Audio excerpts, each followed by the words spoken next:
George Pickens just put pen to paper on that franchise tag, and Cowboys Nation needs to understand what this really means because it's not as simple as him staying put.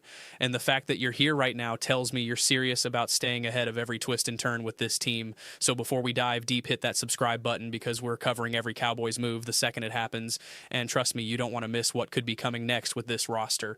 Now, let's talk about what just went down because Pickens signing this tender on May 1st is a massive moment, and it's got people split right down the middle on what happens next. So here's the question we got to answer together. Does George Pickens actually suit up in silver and blue this season playing on that $27.3 million tag?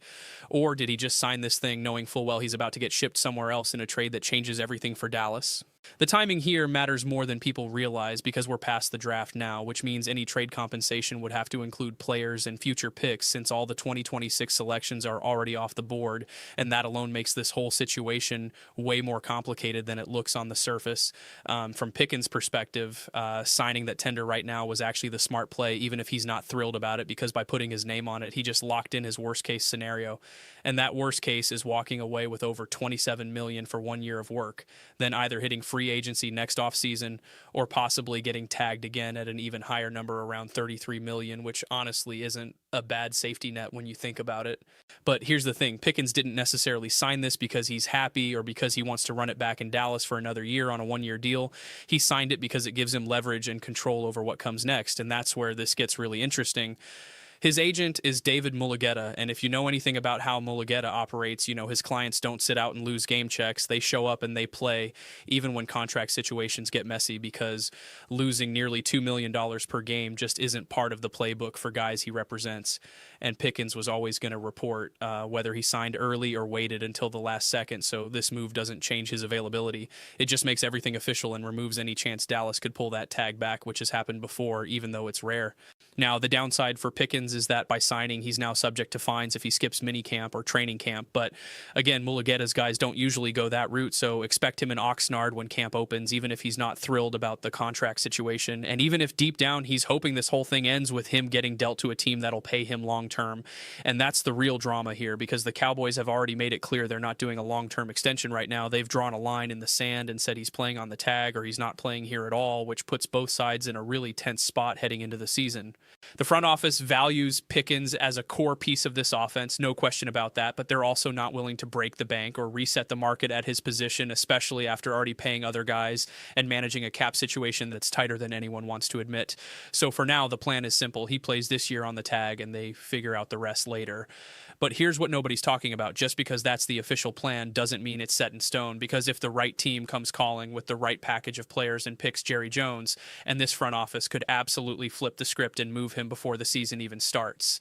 The crazy part is that 1 year ago during the draft, there was only one team that made a real offer for Pickens when the Steelers were shopping him around, and that team was Dallas, and they ended up landing him for just a third-round pick, which at the time felt like highway robbery considering his talent level, but the reason the price was that low is because there wasn't a bidding war. It was a one-suitor market, and Pittsburgh took what they could get because they didn't feel like Pickens was going to coexist well in that locker room, especially with the additions they were making on offense and some of the personality concerns that had been bubbling under the surface since his college days at Georgia.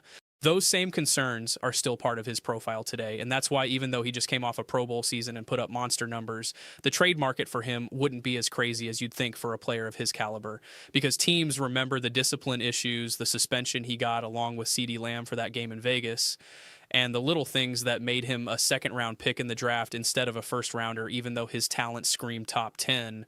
So if Dallas did decide to explore trade options right now, they'd be looking for significant value in return, probably something similar to what they got for Micah Parsons last year when they finally moved him to Green Bay for 2 first-rounders. And if they can't get that kind of haul, they're just going to keep Pickens and ride it out because he's too talented to give away for pennies on the dollar.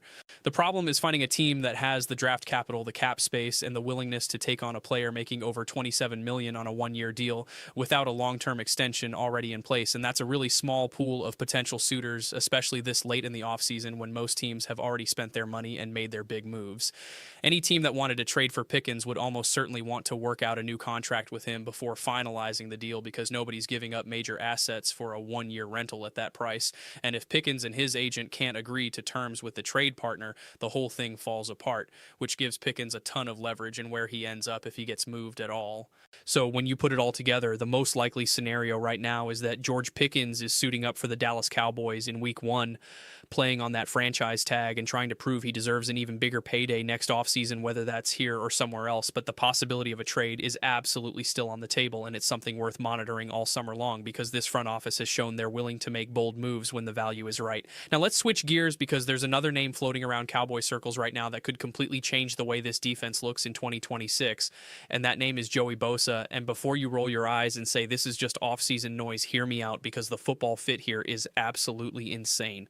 Bosa is currently still on the Buffalo Bills roster after signing there last year, and he's coming off a 2025 season where he posted 29 tackles and 5 sacks, which aren't eye-popping numbers, but the man is only 30 years old, and when healthy, he's still one of the most technically sound pass rushers in the league, and that matters a lot when you're trying to build a defense that can actually get after the quarterback.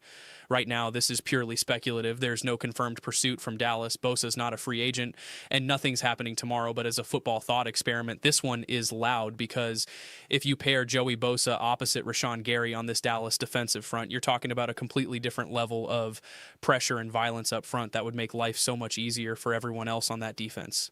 Dallas already went all in on rebuilding this unit during the offseason. They traded for Rashan Gary and convinced him to take a pay cut to get here. They signed Jalen Thompson to a 3-year deal to add versatility and range. They brought in Kobe Bryant to create turnovers and bring some swagger to the secondary.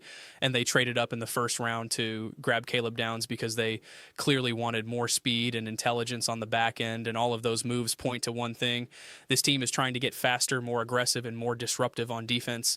But here's the thing that makes the Joey Bosa idea so intriguing. If you add one more proven edge rusher to that mix, you don't just upgrade the pass rush, you actually upgrade the entire secondary because pressure changes everything. And when quarterbacks are getting hit and hurried and rushed into bad throws, that's when guys like Caleb Downs and Kobe Bryant start racking up interceptions, and that's when the defense goes from good to legitimate.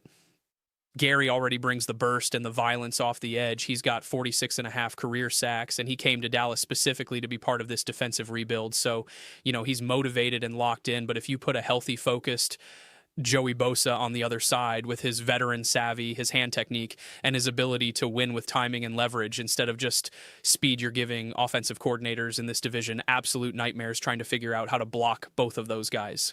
And let's be real for a second. This isn't about Bosa being the savior or the missing piece that fixes everything by himself. This is about what one more high-level player could unlock across the entire defense, because when you can consistently generate pressure with 4 guys, that means you can drop 7 into coverage, you can disguise coverages better, you can play more man on the outside, and you can let your playmakers on the back end actually make plays instead of just running around trying to cover for 3.5 seconds every snap. Caleb Downs is supposed to be that do-everything safety who can line up in the box, play deep, cover tight ends, and diagnose plays before they develop. And Jalen Thompson is supposed to give you that same kind of versatility all over the field. But none of that matters if the quarterback has a clean pocket and all day to throw. So if you want those guys to reach their ceiling, you got to make life hell for the quarterback, and that's exactly what a Gary Bosa pairing would do. And let's talk about what this would mean for the NFC East, because that's where this gets spicy. Imagine rolling into Philadelphia with Gary coming off one edge like a heat-seeking missile and Bosa screaming off the other side. Jalen Hurts is already dealing with pressure to perform and prove he can win in the playoffs. So if you're constantly in his face, collapsing the pocket and making him speed up his reads, that offense becomes way more manageable and those turnovers start coming. Same thing with Washington, same thing with the Giants. Every single divisional game becomes a fist fight where Dallas has the edge up front, and that changes the entire dynamic of how this team matches up in the toughest division in football. Now, I'm not saying Cowboys fans should act like this is a done deal or even close to happening, because it's not. Joey Bosa is under contract with Buffalo right now, and for this to even become a real possibility, something would have to shift, whether that's a release, a trade conversation, or some unexpected roster move later in the summer. But as a football idea, man, this one just makes too much sense to ignore. The Cowboys already showed they're willing to be aggressive this offseason. They didn't sit back and rebuild slow. They went out and added proven players who can contribute right now. And if Jerry Jones ever got the opportunity to add another edge rusher with Bosa's pedigree and skill set to this defense, you better believe he'd at least explore it, because that's the kind of move that changes how the entire league views your team. And here's what I love most about it. Dallas wouldn't need Bosa to be the guy. He'd just be part of the wave. Gary brings the explosion. Bosa brings the consistency and the IQ. Downs brings the range and the ball skills. Jalen Thompson brings the chess piece versatility. Kobe Bryant brings the attitude and the takeaways. And suddenly you got a defense that doesn't have one star and a bunch of role players. You got a defense full of dudes who can all make plays and all create problems. And that's when things get really dangerous. If the opportunity ever presents itself and the price makes sense, whether that's a trade or a post-June cut or whatever, I would absolutely want the Cowboys to jump on Joey Bosa, because this defense could go from dangerous to downright suffocating, and the NFC East would feel every bit of it, and that's the kind of move that gets this team back to being feared instead of just competitive. Before we wrap this up, make sure you hit that subscribe button one more time, because we're bringing you every update, every rumor, and every breakdown you need to stay locked in on this Cowboys squad, and trust me, you don't want to miss what's coming next.